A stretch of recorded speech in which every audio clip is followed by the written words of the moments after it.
On the 1st of September, the Orthodox Church celebrates a Happy New Year. This has been going on for centuries, and it is worth having a quick look as to why.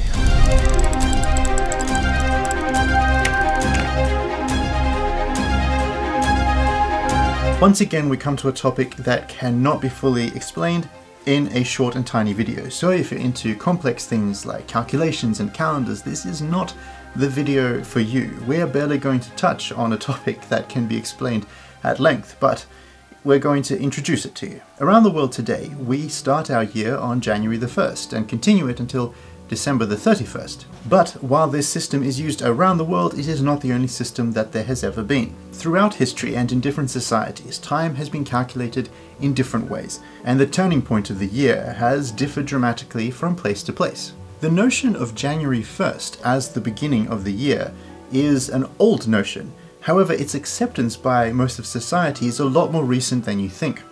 While we can perhaps trace it back to the 16th century and the Catholic Church's institution of the Gregorian calendar, wider society didn't accept January 1st as the beginning of the year for centuries afterwards. Until the 18th century, England and the American colonies, for instance, actually celebrated New Year's Day on March 25th, which is of course Annunciation Day. For major parts of Western history, New Year's Day has been celebrated in late September or on December 25th, Christmas Day. So January 1st as the New Year's Day is a new concept. But while in our secular lives we recognize January 1st as the beginning of the year, the Orthodox Church still holds to a much older system from at least the 5th century that places New Year's Day on the 1st of September. This was the calendar in the world at the time. This is before we were all using BC and AD, and that is why in the Church, September 1st is New Year's Day. If you live in the Northern Hemisphere, you might be used to school starting on September 1st. Now this is not to keep in line with this ancient calendar, but the reasoning is actually connected. The reason school begins in many countries on the 1st of September was to coincide with harvest time, because it was coming at the end of the harvest. The children coming back to school had been helping on the farms, had been helping their families, and were now able to come back and study. September 1st as New Year's Day is also related to harvest, and it is one of the reasons why the Church liked the symbolism. So our understanding of turning a new page into a new year is linked to our understanding of harvest and of thanksgiving, of thanking God for what came before and of asking His blessing for what will come ahead, and to thank Him in advance for His work in the year to come. A hymn that you will still hear in Orthodox churches at around this time will say this of the new year: "Bless our comings and goings throughout this year. Guide our works according to your divine will." September 1st is also the day that the Church has remembered for centuries as the date that the universe was created. It is creation's anniversary day. It is a day that we can look at creation around us, the beautiful world that God has created, and to thank Him for it, and to remember our part as stewards of God's creation. September 1st is also the date on which we hold that Christ preached in the city of Nazareth.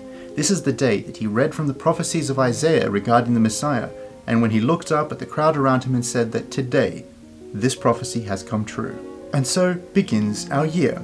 The first major festival celebrated by the Church in this year is the Nativity of the Theotokos, the woman who gave birth to Jesus Christ, our God. The last major festival that we celebrate before the year is over is on August the 15th, which is the dormition, or the falling asleep, of the Theotokos. And so our year is bookended by the birth and the death of one of the holiest people that has ever lived, the first Christian. It is a reminder to us that in our year we should follow her example of serving God, of listening to God's voice and following and obeying Him. By following in our yearly cycle the life of the woman that gave birth to God incarnate, we also see that our entire year is built around the incarnation of the Lord Jesus Christ. He is the central focus of all existence and of all time. As every single year has 12 months, January through till December, and we know how those days work, so the church year works the same every single year. We go through many different cycles of time. There is the Nativity cycle, which leads us up through Advent to Christmas Day. And there is, of course, the major cycle of Easter, which starts with all of Great Lent, which leads to Easter Sunday or Pascha, and then continues on until Ascension and then Pentecost. And Pentecost Sunday is the Sunday from which we mark the rest of the Sundays of the year. We calculate them by how many weeks it has been since Pentecost. So you see that even within the structure of the year, starting at September 1st, it is all built around the resurrection of Jesus Christ. This is the central event of our faith, of the universe, of reality itself. But our calendar isn't just Christmas, New Year, and Easter Sunday. Every single day on this calendar marks an important event. It marks an important saint. It marks an important memory. A single day does not go by in which we do not have a reason to look at the date on the calendar and remember Christ, and remember the work of God on earth. This church calendar is one of those things that is unbreakable about our faith, because no matter what anyone ever does or says, December 25th will always be Christmas Day. Annunciation Day will always be on March 25th. St. Ignatius, St. Athanasius, St. Macrina, any of the saints, they will always be celebrated on the same days every single year. This calendar is a beautiful thing. It gives a structure to our entire lives. By saying that no matter what day it is, here is a reason to thank God for this date. The calendar matters very, very much, because with the calendar we participate in a grand story, a story that spans centuries, a story that spans all of time. We don't need to make up our own religious celebrations and religious events, because we have so many that we can participate in. We can participate in this grand story. Every single saint we've mentioned on this channel, and every single saint we will mention on this channel, has a day every single year in which the church remembers them. And these days are worth looking up and marking on your calendar so that you can be inspired by them every single year. And all of these days of these saints and of these events, they will be celebrated and will be known, whether it be by millions of Christians or only one. Through this cycle, through this calendar, we can participate every single day with our church in many different things. Through the readings of scriptures that are set and marked by the church for every single day of the year.